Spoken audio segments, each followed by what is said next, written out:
Salamat sa pakikinig sa aking kwento. Ang iyong feedback ay makakatulong sa akin na mapabuti at pagandahin pa ang mga sumusunod na kwento. Maraming salamat po. Umiikot ang kwento si Patrick, isang graphic designer na madalas magpuyat. Pakinggan natin ang kwento ngayong araw. Ako si Patrick, isang graphic designer na mas kumikilos tuwing gabi kaysa araw. Siguro dahil tahimik ang paligid, walang istorbo, at malaya akong magpinta, mag-layout, o mag-edit nang hindi ramdam ang bigat ng ingay ng Maynila. Sa madaling salita, sanay akong magpuyat hanggang sa abutin ng 3:00 o 4:00 ng umaga. Saka lang ako nakakatulog. Sa silid ko, may isang lumang salamin na lagi kong nakikita. Matagal na itong nandoon, iniwan ng dating umuupa sa apartment. Hindi ko siya tinanggal dahil sabi ko, okay na ring dekorasyon. Simple lang, kahoy ang frame, may ilang gasgas, pero malinaw pa rin ang refleksyon. Madalas, ginagamit ko pa para suriin kung maayos ang itsura ko bago mag-Zoom meeting sa mga kliyente. Naging normal na bahagi ng gabi ko ang pagtingin sa salamin. Para bang naging kaugalian ko na, bago mag-break o matapos ang isang layout, sumisilip ako roon. Nakakatawa nga dahil kung tutuusin, wala naman akong kailangang bantayan sa sarili ko. Hindi ako vain, hindi rin ako masyadong conscious sa itsura. Pero may kung anong kumukuha ng atensyon ko sa salamin tuwing hating gabi. Isang gabi, habang abala ako sa pag-aayos ng poster para sa isang bagong cafe, napatingin ako sa orasan ng laptop, 12:13 a.m. Hindi ko alam kung bakit ko iyon naalala agad, pero parang may kakaiba sa numerong iyon. Pag-angat ko ng tingin, dumapo ang mata ko sa salamin. Napansin kong hindi tugma ang galaw ng refleksyon ko. Nakanganga ako, natigilan. Dapat sabay ang kilos, pero hindi. Nang gumalaw ang kamay ko para itaas ang mouse, nahuli ang refleksyon ng ilang segundo. Para bang nanonood ako ng delayed livestream ng sarili ko. Siguro, pagod lang ako, bulong ko sa sarili. Pagkatapos ng ilang oras na pagtitig sa screen, normal lang na mamalik mata. Kaya pinikit ko ang mga mata ko sandali, huminga ng malalim at muling tumingin. Pero mas malinaw ang nakita ko, nakatingin pa rin ang refleksyon ko, nakaupo pero hindi na gumagalaw kahit inikot ko ang ulo ko. Nanlamig ako. Tumayo ako mula sa upuan at sinubukang lumapit sa salamin. Sumunod naman ang katawan sa refleksyon, pero may kaibahan. Habang ako'y nakatayo na, ang anino ay tila nakaupo pa rin, nakatitig sa akin. Dahan-dahan akong umatras, kinukumbinsi ang sarili na baka nagkukulang ako ng tulog. Ngunit sa sulok ng mata ko, nakita kong gumalaw ito ng kusa. Ang refleksyon ay dahan-dahang tumayo, pero hindi eksakto ang kilos ko. Parang may sariling ritmo, sariling mundo. Kinabahan ako kaya't pinatay ko ang monitor, binuksan ang ilaw sa kisame at tinakpan ng kumot ang salamin. Pinilit kong balewalain. Sinabi ko sa sarili ko, tulog na lang, bukas okay na. Ngunit bago ko tuluyang ipikit ang mga mata ko, naramdaman kong may malamig na ihip ng hangin sa mismong tabi ko. At mula sa ilalim ng kumot na nakatakip sa salamin, may bahagyang umbok, parang may kamay na humahawak mula sa loob. Napamulagat ako at halos mawala ng hininga. Nang umangat ang tela, kita ko sa kanto ng salamin ang refleksyon ko. Hindi ito nakangiti, hindi ito nakikigaya. Nakapakulang ang mga mata nito sa akin. At dahan-dahan, umiling ito, parang tinututulan ang bawat galaw ko. Sa isang iglap, kumapit ang kamay nito sa loob ng salamin, mahigpit, desperado. At sa mismong sandaling iyon, ramdam kong hindi lang ito guni-guni ng isang taong puyat. May ibang presensya sa loob ng salamin. Isang aninong hindi ko na kayang itanggi. Pagmulat ng mga mata ko kinabukasan, pakiramdam ko ay nananaginip lang ako. Ngunit nang mapansin ko ang kumot na nakabagsak pa rin sa harap ng salamin, Alam kong hindi iyon ilusyon. Ang malamig na hangin, ang umbok ng tela, at ang kamay na pilit na lumalabas mula sa loob, lahat iyon ay totoo. Sinubukan kong balewalain. Pinilit kong ituon ang atensyon ko sa trabaho. Isang pitch deck para sa kliyenteng international at isang poster para sa isang music event. Habang nagkakape ako, iniisip kong baka bunga lang ng sobrang puyat at stress ang lahat. Pero kahit gaano ko pilitin, hindi ko maalis sa isip ang titig ng refleksyon ko na parang hindi ako, kundi ibang nilalang. Paglabas ko ng apartment, sinalubong o ng araw. Sa kanto, nakilala ko si Keye Ani, bagong barista sa cafe sa tapat. Siya ang klase ng taong madaling kausapin, masayahin, mabilis ngumiti. Uy, lagi kang gising sa gabi, no? Sabi niya, nakangiti habang inaabot ang kape. Nakikita kitang nakasilip sa bintana. Akala ko nga minsan nanonood ka ng horror. Napangiti ako kahit hindi ko sinabi ang totoo. Designer kasi ako, mas productive sa gabi. Tama, pero ingat ka rin, biro niya. Baka mamaya may sumilip na kakaiba sa bintana mo. Napangisi lang ako, pero kinilabutan din sa sinabi niya. Hindi niya alam kung gaano iyon kalapit sa katotohanan. Kinagabihan, matapos ang buong araw ng trabaho at 2 meeting, bumalik ako sa apartment. Pag-alis ng araw, sumilay muli ang kaba. Habang papalapit ako sa kwarto, ramdam ko na naman ang bigat ng presensya mula sa salamin. Naisipan kong alisin na ang kumot. Wala na to, Patrick, bulong ko sa sarili. Mag-isa ka lang dito. Pag-angat ko ng tela, tumambad ang basag na hairline crack sa itaas na bahagi ng salamin. Manipis, parang guhit ng kidlat. Hindi ko alam kung bakit ngayon ko lang napansin.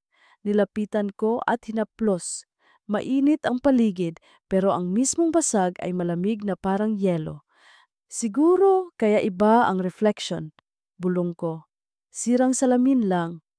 Ngunit nang humakbang ako palayo, napansin kong kahit nakatayo akong tuwid, ang refleksyon ko ay nakatungo, nakatitig pababa. Kinutuban ako kaya sinubukan kong itaas ang kamay ko. Hindi ito gumalaw, pero makalipas ang ilang segundo, bigla itong kumaway, dahan-dahan, na para bang nanunukso. Napaatras ako at napatumba sa kama. Hindi ko alam kung tatakpan ko ulit ng kumot o sisirain ko na lang ang salamin. Ngunit habang nag-iisip ako, naramdaman kong bumigat ang hangin sa kwarto. Mga bandang 12:00, habang sinusubukan kong magpahinga, nag-video call si Joe, office mate ko sa agency. Kailangan daw niya ng feedback sa layout niya para sa client. Sinagot ko agad at nag-usap kami ng halos kalahating oras. Sa gitna ng tawag, napansin kong nag-freeze ang screen ng cellphone ko. Patrick, bro, andyan ka pa? Tanong ni Gio. Oo, bro, teka lang, naghahang yata, sagot ko. Ngunit habang nakatitig ako sa screen, may napansin akong nakakatindig balahibo.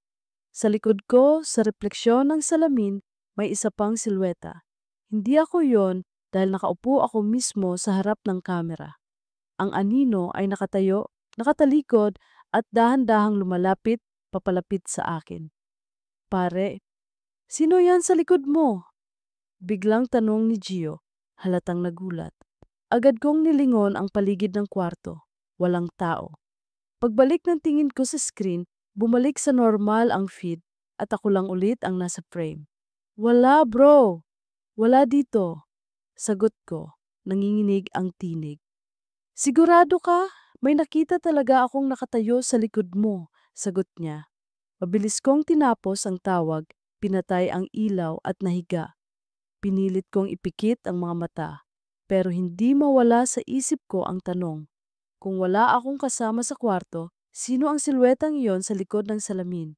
At bago ako tuluyang makatulog, mula sa mismong dingding kung saan nakasandal ang salamin, narinig ko ang mabagal na tunog ng kuko na kumakalabit. Krik, krikit. Paulit-ulit, Parang may nilalang na gustong lumabas. Kinabukasan para akong lasing sa puyat.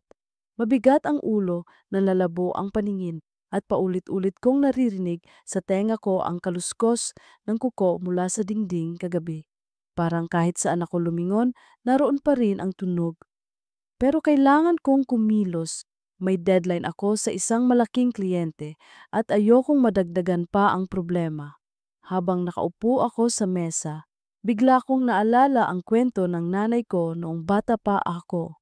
Tuwing nilalagnat ako ng walang dahilan, sinasabi niyang malamig ang anino ko. Hindi ko maintindihan noon, pero parang may koneksyon ito sa nangyayari ngayon, kaya't nagpasya akong tawagan siya. Ma, sabi ko sa telepono habang naglalakad-lakad sa maliit kong sala. May itatanong ako tungkol sa pagkasilang ko. Patrick? Aba, bakit bigla? Sagot ni Mama Lorna, halatang gulat. May naaalala ka ba sa mismong gabi ng kapanganakan ko? May kakaiba ba? Tahimik siya saglit.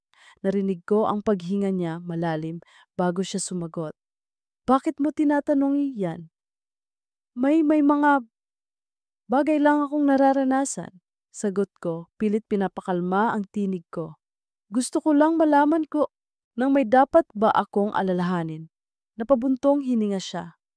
Sige, oo, may kakaiba. Ipinanganak ka ng alas 12:13 ng madaling araw. Brown out noon sa ospital at sa delivery room, may malaking salamin na nakatapat mismo sa higaan ko. Hindi na alis dahil biglaan ang lahat. Sabi ng kumadrona, malas daw yon pero wala na kaming nagawa. Nanlamig ang balat ko. Salamin? Oo. At pagkatapos mong mailabas, bigla kang nagkaroon ng matinding lagnat. Halos hindi ka makahinga. Pero paglipas ng ilang oras nawala rin. Simula noon, tuwing kabilugan ng buwan, lagi kang may sakit. Akala ko simpleng kahinaan ng katawan mo. Bakit, Patrick? Ano bang nangyayari? Hindi ko na nasabi ang lahat. Hindi ko masabi kay Mama na nakikita ko ang sarili kong anino na gumagalaw ng mag-isa o may silweta na lumalapit sa akin sa salamin. Wala, Ma. Saka ko na ikukwento. Salamat lang sa sagot. Kinagabihan, dumalaw si Kay, dala ang ilang pastries. Uy, baka gutom ka na naman. Baka kaya ka laging mukhang bangag, hindi ka kumakain ng tama. Nagpasalamat ako at pinaupo siya. Nagkwentuhan kami tungkol sa cafe, sa mga kliyente niya at sa mga kursong binitawan niya para lang makapagtrabaho. Ang gaan ng pakiramdam na may kausap na normal, walang koneksyon sa dilim o multo. Pero nang mahulog ang tingin ko sa salamin na nakatabing ng kumot, bigla akong kinilabutan. Kahit natatakpan, parang nararamdaman ko pa na rin ang presensyang nasa likod noon. Patrick, tanong ni Kay, napansin ang pamumutla ko. Okay ka lang?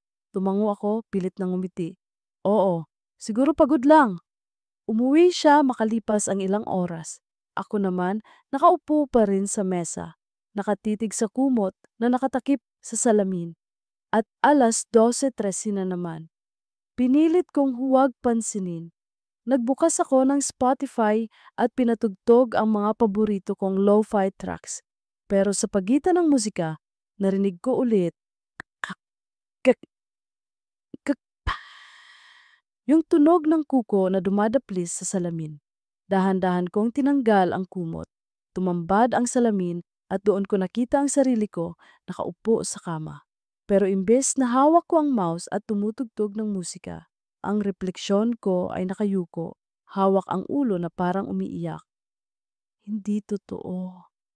Bulong ko. Lumapit ako at paglapit ko, bigla itong tumingala. Ang mga mata niya'y sobrang dilim, walang puti, parang butas. Napaatras ako pero hindi tumigil. Ang refleksyon ay gumalaw ng kusa. Dahan-dahang inilalapit ang mukha niya sa mismong ibabaw ng salamin. At sa pagitan naming dalawa, parang may manipis na usok na lumabas mula sa loob. Agad kong tinakpan ng kumot ulit, nanginginig. Ngunit sa oras na iyon, tumunog ang phone ko.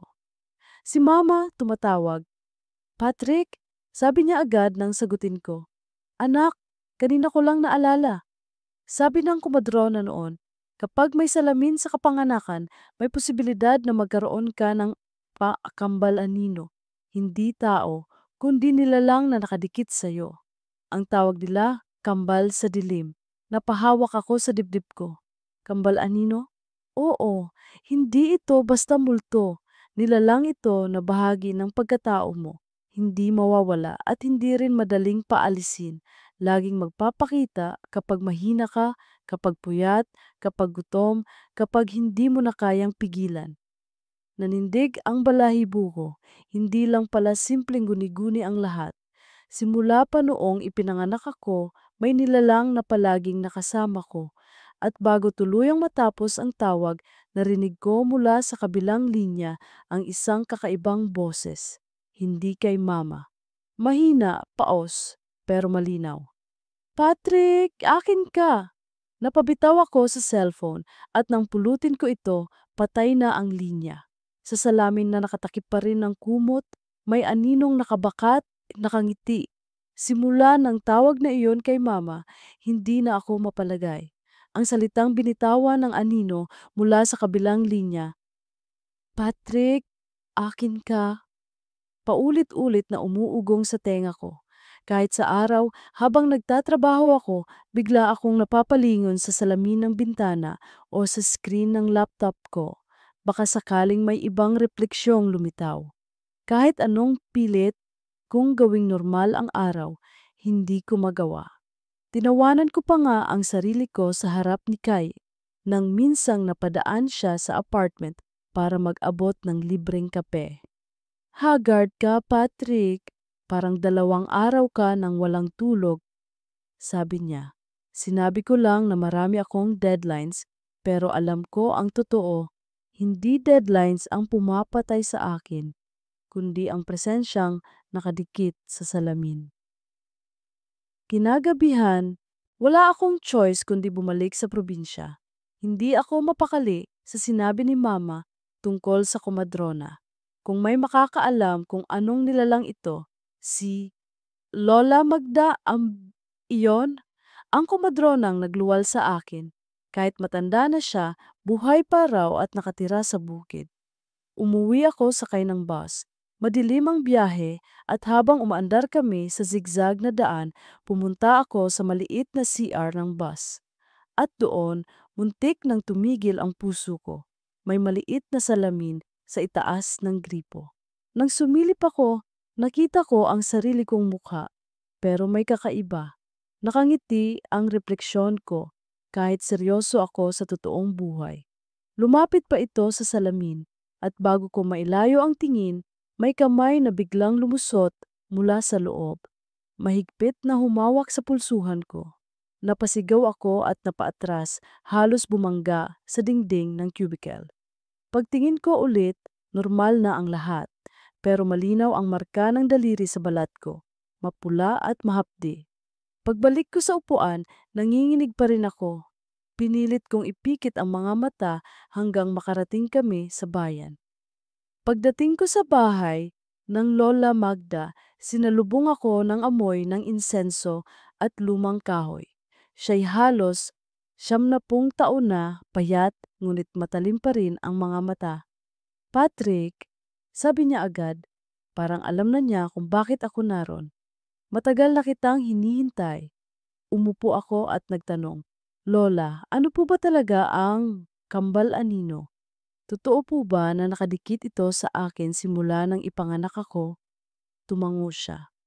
Oo, ang kambal anino, nilalang yan na sumisibol kapag mali ang kondisyon ng pagsilang.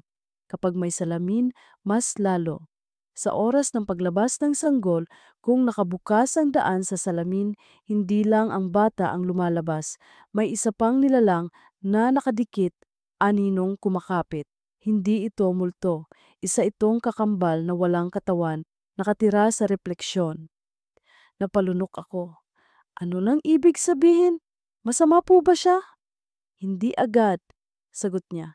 Depende sa tao. Ang iba nagiging protektor, pero ang iba nagiging bantay na naghihiganti. At kapag mahina ang katawan mo, puyat, gutom o takot, iyon ang pagkakataon niyang lumabas. Nanginginig ang kamay ko. Paano ko siya maaalis? Umiling si Lola Magda. Hindi mo siya maaalis. Bahagi siya ng pagkatao mo. Pero maaari mong ihiwalay. May ritual pero mahirap. Kailangan ng 3 salamin, 3 kandila at isang bilog ng asin. Doon mo siya kakausapin at doon mo rin siya tatanungin kung ano ang gusto niya. Kinabukasan, nagpunta ako sa lumang simbahan para humingi ng dasal. Sinalubong ako ng pari at kahit hindi ko buong ikinuwento, sinabi ko lang na may kakaibang presensya sa bahay. Binigyan niya ako ng bote ng banal na tubig at binasbasan. Pero pag-uwi ko sa apartment sa Maynila, parang mas lalo lang lumala. Pagpasok ko, nakita kong gumalaw ang kumot na nakatabing sa salamin, kahit sarado ang mga bintana. Nilapitan ko ito, nanginginig at hinila. At doon, tumambad ang refleksyon ko. Pero hindi ako iyon. Nakaupo siya sa kama, duguan ang mata, nakangiti. Patrick, bulong niya at sa unang pagkakataon, malinaw kong narinig mula sa salamin mismo. Ikaw at ako ay isa. Muntik akong mawala ng malay at bago ako makagalaw, lumapit siya sa mismong gilid ng salamin, inilapat ang mga palad. Sa gilid ng baso, unti-unting nabiyak ang salamin, parang may pintuang nagbubukas. Kinilabutan ako, napaatras, pero narinig ko ang malamig na tinig na sumabay sa pagbitak. Simula nang ipanganak ka, sa akin ka na nakatali. At sa gabing iyon, unang beses kong nasaksihan na hindi na lang siya basta refleksyon. Unti-unti na siyang lumalabas mula sa loob ng salamin. Hindi ko alam kung saan ko hinugot ang lakas ng katawan ko ng gabing iyon. Habang unti-unting nabibitak ang salamin at dahan-dahang sumisilip ang aninong malatao, ang tanging naisip ko ay tumakbo. Ngunit saan? Nasa mismong kwarto ko ang nilalang at kahit takpan ko, malinaw na alam na niya kung paano lalabas. Hindi totoo, hindi totoo. Paulit-ulit kong bulong, ngunit habang sinasabi ko iyon, mas lalong lumilinaw ang mukha sa salamin. At laking gulat ko nang mapansin kong kahawig ko siya. Oo, ako mismo, pero mas maputla, mas sangkin ang mga mata, at may nakangising balintunay na ekspresyon. Ang mismong kambal anino na sinasabi ni Lola Magda. Patrick, sabi niya, ang tinig ay parang 2 boses na pinagsama, isa'y mahina at paos, ang isa'y pamilyar at malapit, na parang ako rin. Matagal na kitang hinihintay. Halos mabitawan ko ang bote ng banal na tubig na hawak ko mula sa simbahan. Mabilis kong ibinuhos yon sa ibabaw ng salamin. Sumiklab ang tunog, parang apoy na nagtatalsikan at sumigaw ang anino sa loob. Hindi ka makakatakas, galit niyang tinig. Nabiyak ang gitnang bahagi ng salamin at nahulog ang ilang piraso sa sahig. Nanginginig akong naupo sa kama. Pinagmamasdan ang patuloy na pagbitak ng salamin. Kinabukasan, pinilit kong kumalma. Nagdesisyon akong suriin ang apartment. Baka sakaling may mga bakas ng dating nakatira roon. Sinimulan ko sa lumang aparado na halos hindi ko ginagamit. Doon ko natagpuan ang isang maliit na kahon puno ng alikaboks na binuksan ko iyon at tumambad ang isang journal. Ang pangalan sa cover, sa Ash E. Valerio. Hindi ko alam kung sino siya. Marahil dating umuupa, dahan-dahan kong binasa ang mga pahina. Lalong bumilis ang tibok ng puso ko habang sinusuyod ko ang mga sulat kamay. Mula nang lumipat ako rito, tuwing alas 12:13 ng madaling araw, hindi tumutugma ang kilos ng refleksyon ko. Hindi ko na siya matawag na sarili ko. Gumagalaw siya ng mag-isa at minsan nakangisi habang ako'y natutulog. Pinilit kong basagin ang salamin pero bumabalik ito kinabukasan. Hindi ako makawala. Sabi niya, ako raw ang utang niya. Sa huling pahina, may nakasulat na malalaki, nagmamadali. Kung sino man ang makabasa nito, iwanan mo ang silid. Hindi siya titigil. 12:13, iyan ang oras ng pagkakagapos. Nanindig ang balahibo ko, pareho kami ng karanasan, at pareho ring oras yan 12:13. Gabi. Nakahiga ako pero hindi mapakali. Nakatakip ang salamin ng kumot, ngunit ramdam kong buhay ito. At eksakto 12:13, gumalaw ang kumot na parabang may humihinga sa ilalim. Kinabig ko iyon at doon tumambad ang mas malala. Hindi lang ako ang nasa salamin. Dalawa kaming naron, ako at ang dating nakatirang si E. Valerio. Ang mukha niya'y distorted, parang pinagdikit ang anyo naming dalawa. Bakit ako? Napasigaw ako, halos maiyak. Ngumisi ang anino. Dahil ikaw ang susunod, lahat ng ipinanganak sa 12:13, lahat ng may salamin sa tabi nila, nakagapos sila sa akin. Ako ang anino, ako ang kapalit. Kapalit ng buhay na ninakaw. Napaatras ako, biglang sumulat ang hamog sa ibabaw ng salamin. Akin ka. Sa sandaling iyon, bumagsak ang ilaw sa kisame. Umilaw lamang ang screen ng laptop ko. Sa screen, nakita kong nag-auto-open ang isang file at sa loob may nakasulat na pangalan, Tao Patricio. Napatigil ako. Ako si Patrick, pero ang orihinal kong pangalan sa birth certificate, Patricio. At iyon mismo ang pangalan na ibinulong ng anino. Nagdesisyon akong lumapit kay Mama. Kinabukasan, tumawag ako. Ma, bakit Patricio ang pangalan ko sa birth certificate pero Patrick na ang gamit ko? Tahimik siya saglit. Anak, kasi noong ipinanganak ka, halos mamatay ka dahil sa lagnat. Sinabi ni Lola Magda na palitan ang pangalan mo para maligaw ang anino. Kaya ginawang Patrick para hindi niya matagpuan. Nanlaki ang mga mata ko. Pero nahanap niya pa rin ako. Anak, nanginginig na tinig ni Mama, mag-ingat ka. Kung lumalabas na siya, ibig sabihin, sapat na ang hina ng katawan mo para makalabas siya. Huwag mong hayaang lamunin ka. Kinagabihan, habang pinipilit kong magtrabaho, naramdaman ko ang bigat ng hangin. Hindi ko na kailangang tingnan ang orasan para malaman ang oras. Eksaktong 12:13, dumilim ang paligid. Sa salamin, unti-unting lumitaw ang kalahating katawan ng anino. Ang balat niya'y parang usok, ngunit ang kamukha ko, nakangisi, may mga matang walang puti. Lumabas ang kamay niya, dahan-dahan hanggang sa makalapit sa mesa ko. Nang hawakan niya ang tablet ko, nag-flicker ang screen. At bago ko mapigilan ang sarili ko, naramdaman kong may malamig na kamay na humawak sa balikat ko. Patricio? Bulong niya, hindi Patrick. Hindi ang pangalang kinilala ko buong buhay, kundi ang pangalan kong nilihim mula sa akin. At sa gabing iyon, alam kong hindi na siya basta refleksyon. Unti-unti na siyang nagiging totoo. Nang gabing iyon, halos hindi ko na alam kung saan ako lulugar. Sa bawat iglap na dumidikit, ang malamig na kamay ng anino sa balikat ko. Para akong nilalamon ng dilim. Pilit kong umiwas, pilit kong tumakbo, pero saan man ako lumingon, nandyan siya, sa salamin ng bintana, sa refleksyon ng laptop, pati sa tubig ng basong iniinom ko. Patricio. Bulong niya muli, dahan-dahan, parang may inaangkin. Patrick ang pangalan ko. Sigaw ko nanginginig, pero para lang siyang mangumisi ng mas malawak, parang natutuwa sa pagtutol ko. Kinabukasan, hindi ko na napigilan. Bumalik ako sa probinsya, dala-dala ang bigat ng mga tanong at takot. Pagdating ko, sinalubong ako ni Mama, halatang hindi natulog. Anak, sabi niya agad, alam kong lumalala na.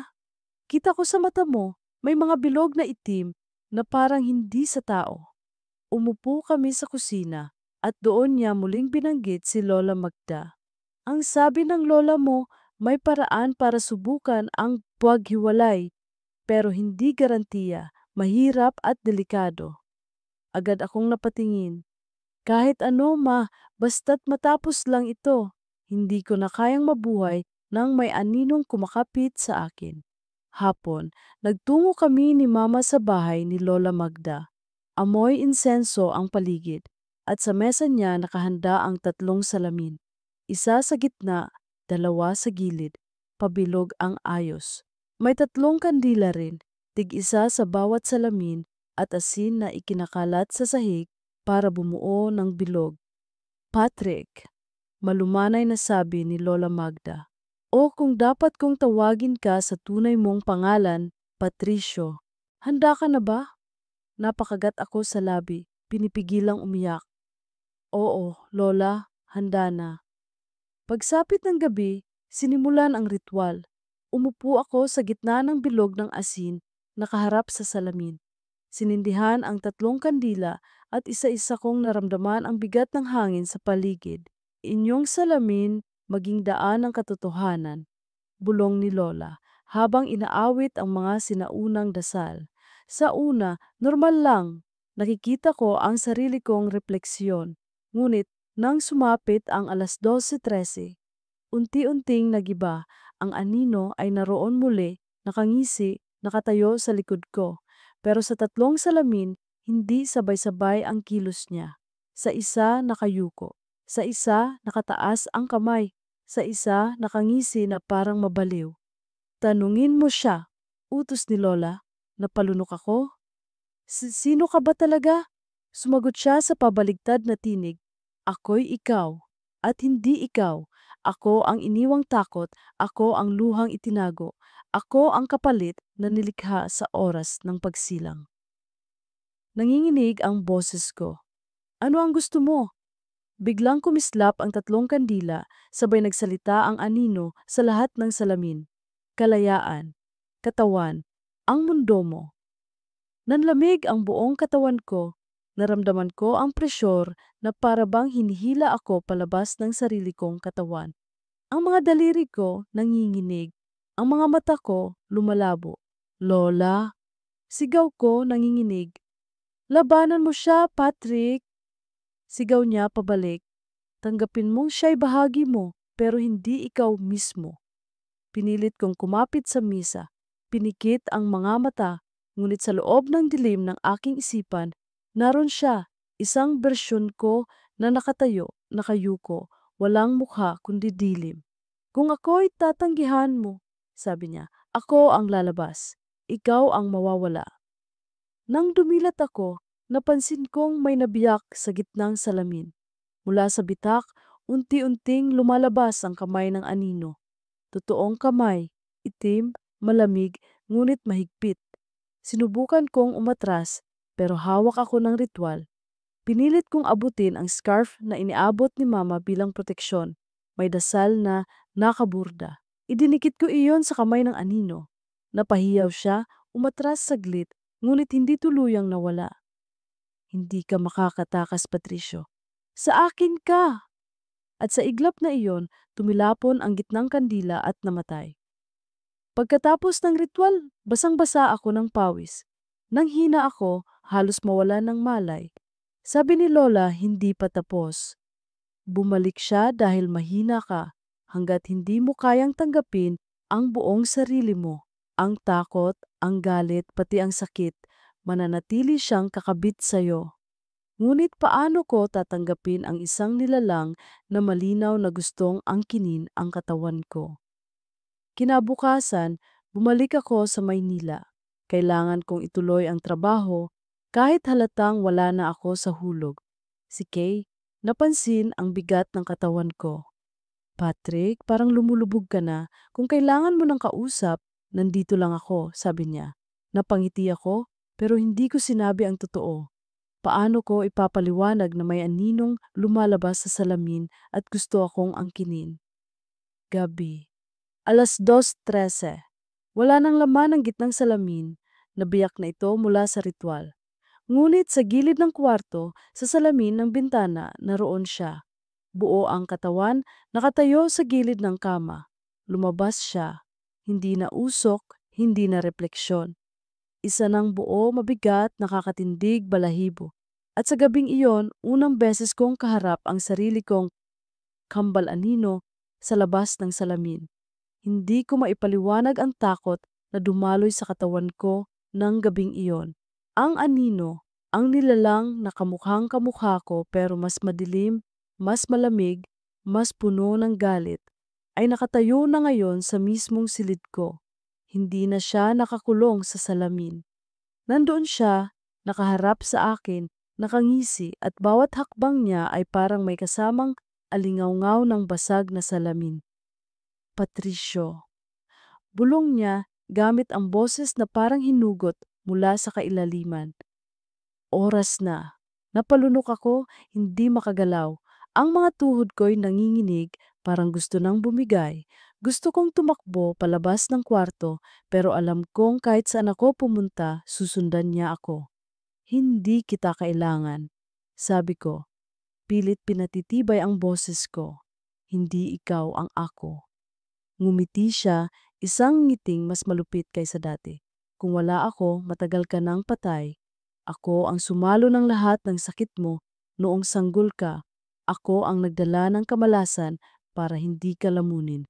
At ngayon, oras nang bayaran mo ang utang mo. Tumakbo ako palabas ng kwarto, bumaba sa hagdan, halos madapa sa pagmamadali. Ngunit bawat salamin na nadaraanan ko, sa sala, sa banyo, sa dingding ng lobby ng building, naroon siya. Hindi sa likod, kundi sa mismong gilid ko, sumusunod sa bawat hakbang. Pagdating ko sa labas, sinalubong ako ng malamig na hangin ng madaling araw. Akala ko ligtas na ako. Pero nang sumilip ako sa bintana ng isang nakaparadang kotse, nakita ko ang refleksyon niya, nakaupo sa loob, nakangisi at kumakaway. Nanginig ang buong katawan ko.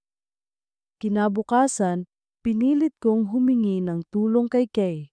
Tinawagan ko siya at nagmakaawang magkitsap kami sa kafe bago pa man siya magsimula ng shift. Pagdating niya, agad siyang naupo sa harap ko, halatang nag-aalala. Patrick, ano bang nangyayari sa'yo? Para kang laging takot, para kang hindi natutulog. May problema ba sa pamilya o may sakit ka? Nag-alinlangan ako. Pero sa puntong iyon, wala na akong ibang mapagkakatiwalaan. Kaya ikinuwento ko ang lahat, mula sa salamin, sa mga gabing 12 hanggang sa ritual kay Lola Magda at sa paglabas ng anino mula sa salamin. Nang matapos ako, hindi siya nakapagsalita agad. Tinitigan lang niya ako, parang sinusukat kung totoo ba ang lahat ng sinabi ko. Kung tama ang lahat ng yan, sabi niya sa wakas, hindi ka na pwedeng mag-isa. Kung may paraan para talunin siya, hahanapin natin. Naluha ako. Salamat, Kay. Pero natatakot ako, baka pati ikaw madamay. Ngumiti siya, bagaman halatang kinakabahan din. Mas nakakatakot kung ikaw lang ang lumalaban. Gabi. Kasama ko si Kay sa apartment. Nagdala siya ng maliit na krusipiho, rosaryo, at ilang kandila mula sa simbahan. Hindi man ito sapat, sabi niya, pero mas mabuti nang may panlaban tayo kaysa wala. 12:13. Biglang sumindi ang TV ng kusa. Nag-flash ang screen at doon lumitaw ang imahe ng anino. Nakaupo sa sofa, nakatingin sa amin. Tumayo ako at hinawakan ang kamay ni Kay. Lumabas ka, sabi ko sa TV, nanginginig ang boses ko. Huwag kang magtago. At mula sa salamin sa dingding, lumabas siyang muli. Buo, mas malinaw, mas mabigat ang presensya. Ang mga mata niya'y itim na itim at ang ngisi niya'y parang hiwang hindi nawawala. Hindi mo ako pwedeng itaboy, sabi niya. Ako ang ikaw. Ako ang aninong kumakapit sa'yo simula nang ipanganak ka. Higpit ang hawak ni Kay sa kamay ko. Patrick, huwag kang bibitaw. Kaya mo yan. Naramdaman kong hinila ako ng anino. Hindi katawan ko, kundi ang mismong loob ko, parang sinasakmal ang kaluluwa ko palabas. Sumama ka sa akin, bulong niya. Isang araw lang ako ang mabubuhay sa liwanag. Kapalit, bibigyan kita ng kapayapaan. Nanginginig ako. Isang araw? Tumango siya. Oo, isang araw lang. Ako ang magiging ikaw. Titikman ko ang mundong kinuha sa akin. Kapalit, bibitawan kita. Nagkatinginan kami ni Kay. Kita ko sa mga mata niya ang takot, ngunit mahigpit ang tinig niya. Huwag kang papayag, Patrick. Hindi totoo yung sinasabi niya gusto kanyang agawin. Ngunit sa loob ko, may isang bahagi na natutukso. Paano kung totoo? Paano kung matapos ang isang araw na iyon, tuluyan na akong makalaya? Biglang gumalaw ang mga gamit sa paligid. Bumagsak ang mga librong nakasalansan, nag-crack ang mga frame sa dingding, at ang mga ilaw ay sabay-sabay na nag-flicker. Magpasya ka, sigaw ng anino. Ako o ikaw? At sa iglap na iyon, nakita ko ang sarili kong refleksyon sa lahat ng salamin sa paligid. Pero hindi ako. Lahat sila'y bersyon ko na umiiyak, natatakot, nakikipag-agawan. Patrick! Sigaw ni Kay. Huwag kang bibitaw sa sarili mo. Napasigaw ako at sa lakas ng sigaw na iyon, naputol ang lahat ng ilaw. Pagmulat ko, nakahiga ako sa sahig, basang-basa ng pawis. Si Kay, nasa tabi ko, hawak ang kamay ko. Patrick, andyan ka pa ba? Ikaw ba yan? Huminga ako ng malalim tumango. Pero bago ko siya masagot, nakita ko sa salamin sa dingding ang anino. Nakangisi pa rin, pero hindi na gumagalaw. At doon, naramdaman kong hindi pa tapos. Hindi pa ito ang huli. Sa likod ng salamin, kumurap ang mga mata niya at sabay sa malamig na tinig na nagmula sa dilim. Bukas ng gabi, ako na ang lalabas. Pagkatapos ng gabing iyon, halos wala na akong kapahingahan. Kahit nakapikit ako, ramdam ko ang malamig na hininga ng anino sa gilid ng tenga ko. Parang boses na hindi ko kayang ipagkaila. Bukas ng gabi, ako na ang lalabas. Hindi iyon pagbabanta lang. Parang hatol, parang tiyak na mangyayari. Kaya ay halos hindi na rin umuuwi. Pinilit niyang manatili sa apartment, dala ang rosaryo at krusipiho. Pero kahit ganoon, ramdam kong natatakot din siya. Patrick, sabi niya habang iniikot ang rosaryo sa mga daliri, hindi na tayo pwedeng umasa lang sa dasal. Kailangan nating gumawa ng paraan. Kung kaya niyang lumabas, dapat kaya rin natin siyang ibalik. Napatitig ako sa salamin na nakabiyak, halos kalahati na lang ang buo. Kung ibabalik siya, paano kung hindi na ako ang makabalik? Tumahimik si Kay. Hindi ko na siya tinanong pa. Kinabukasan, naglakad ako papunta sa simbahan. Kahit tirik ang araw, parang malamig ang paligid ko. Parang may nakasunod. Sa bawat salamin ng tindahan na dinaraanan ko, nakikita kong may iba pang anino sa tabi ko. Sa mga bintana ng kotse, may nakasilip na mata na hindi akin. Pagdating sa simbahan, nakipag-usap ako kay Padre Ernesto. Inilahad ko ang lahat kahit halatang nahihirapan siyang paniwalaan.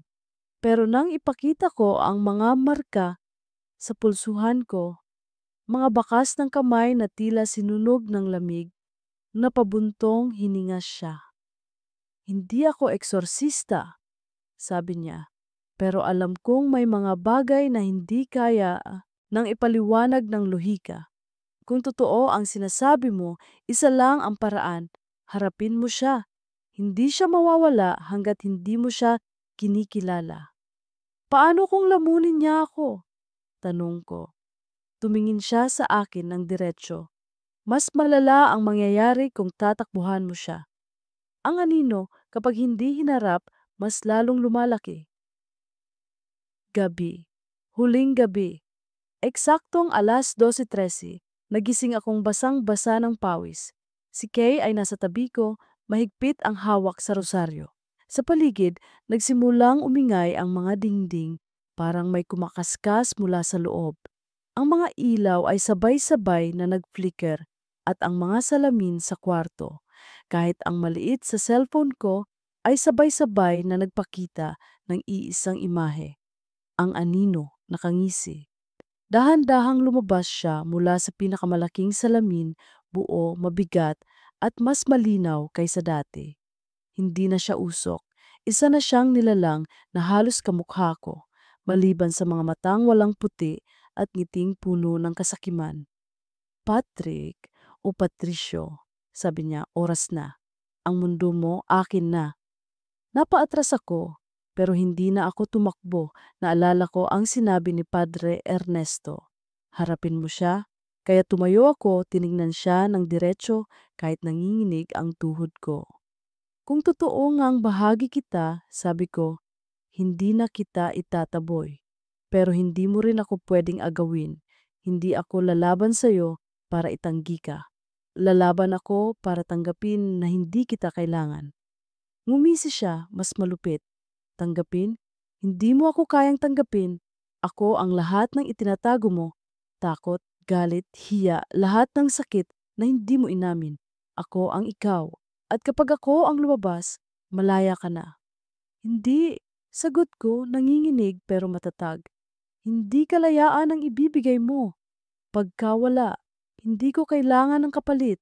Ang sarili ko, may anino, may liwanag. At kung totoo ngang ikaw ang nagligtas sa akin noon, ngayon ako naman ang magpapalaya sa iyo. Biglang nag-ingay ang buong kwarto.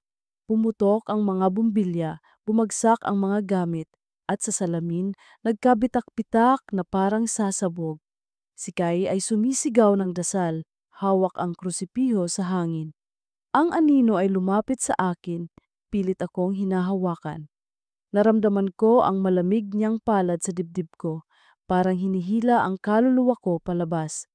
Ngunit sa halip na umiwas, hinawakan ko rin ang kamay niya, mahigpit.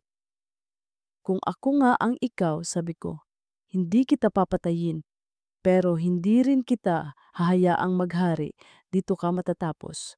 At sa higpit ng hawak ko, naramdaman kong parang ako mismo ang humihigop sa kanya pabalik. Sa halip na ako ang lamunin, siya ang unti-unting hinihila ng sariling bigat. Sumigaw siya, isang sigaw na puno ng galit at sakit, hanggang sa tuluyang maglaho ang anyo niya sa hangin. Biglang tumigil ang lahat. Tahimik.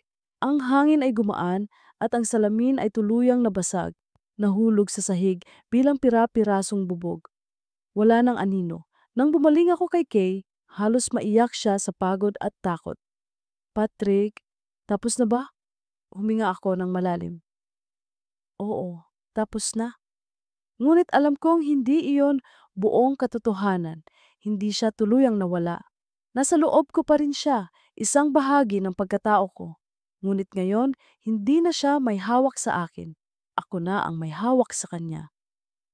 Lumipas ang mga araw, unti-unti akong bumalik sa normal. Natulog ako ng maayos, nakatrabaho ng walang takot na biglang may lalabas sa salamin. Si Kay ay laging dumadalaw, dala ang ngiti at lakas na minsan ay nawala na sa akin. Isang hapon, habang naglalakad ako sa bayan, napadaan ako sa isang gusali na gawa sa salamin. Sa sandaling iyon, naisip kong huwag tumingin, pero hindi ko napigilan. At sa refleksyon, nakita ko ang sarili kong nakangiti, normal, payapa.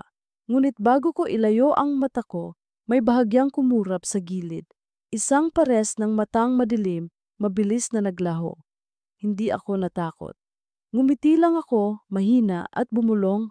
Salamat, dahil alam kong mula sa gabing iyon, hindi na siya kaaway.